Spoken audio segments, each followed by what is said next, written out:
क्या शिवलिंग को पैर लगाने से होती है ये पूजा? क्यों निकला पत्थर के शिवलिंग से खून? इस भक्त ने अपनी आंख क्यों कर दी शिव को समर्पित? दोस्तों, हम अपने इस वीडियो में आपको बताने वाले हैं एक ऐसे भक्त की कथा जिसने अपने पैरों से की थी शिवलिंग की पूजा। तो चलिए दोस्तों, जानते हैं इस पूरी कहानी के बारे में। दोस्तों, ये कहानी शुरू होती है संत कनप्पा से, जो शिवजी के बहुत बड़े भक्त थे। उन्हें 63 नैनार संतों में गिना जाता है। वे 3वीं से 8वीं शताब्दी के बीच के व्यक्ति थे। पहले वे शिकारी थे, लेकिन बाद में संत बन गए। उनके भक्त मानते हैं कि उनका पिछला जन्म पांडवों में से अर्जुन के रूप में हुआ था। कहा जाता है कि उनके पिता एक शिकारी थे और वे भी शिव भक्त थे। शिव के पुत्र कार्तिकेय की पूजा करते थे, पर कनप्पा श्री कलहस्तीश्वरा मंदिर में वायु लिंग की पूजा करते थे, जो उन्हें शिकार के दौरान मिला था। मंदिर का बाहरी हिस्सा 11वीं सदी में राजेंद्र चोल ने बनवाया था। बाद में विजयनगर साम्राज्य के राजाओं ने उसकी मरम्मत करवाई थी। दोस्तों, थिन्ना को शिव की पूजा के नियमों की जानकारी नहीं थी, लेकिन उनकी श्रद्धा अनंत गहरी थी। कहा जाता है कि वे नदी से पानी लेकर शिवलिंग का जलाभिषेक किया करते थे। उनके भक्त इस विशेष भावना को अच्छी तरह समझते थे, क्योंकि वे हमेशा अपने शिकार का एक हिस्सा शिव को समर्पित किया करते थे। शिव उनकी भक्ति को देखकर प्रसन्न थे, क्योंकि वे जानते थे कि थिन्ना को शिव की पूजा विधि का ज्ञान नहीं था। फिर भी उनकी श्रद्धा सर्वोच्च थी।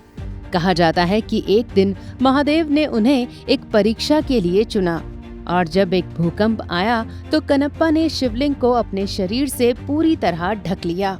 इससे वे सुरक्षित रहे। शिवलिंग पर 3 आँख थीं और भूकंप के झटके के साथ ही कनप्पा ने देखा कि एक आँख से रक्त और आंसू निकल रहे हैं।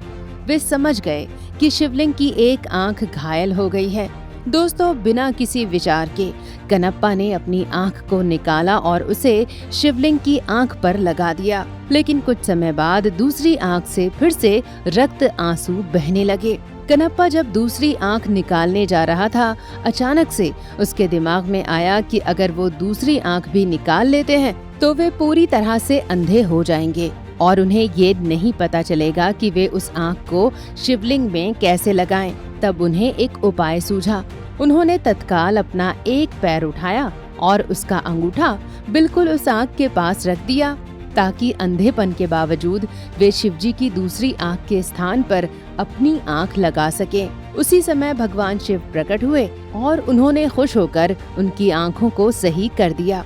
इसी घटना के कारण थिन्ना को नया नाम कनप्पा मिला। किंतु आज भी बहुत से लोग इस कहानी को सही रूप से समझने की कोशिश नहीं कर रहे हैं।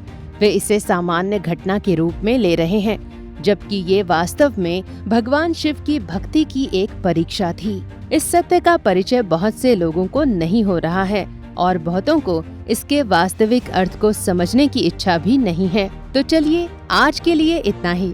आगे फिर किसी नए टॉपिक के साथ मिलते हैं।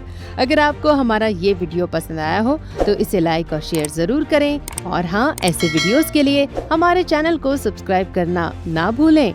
धन्यवाद आपका।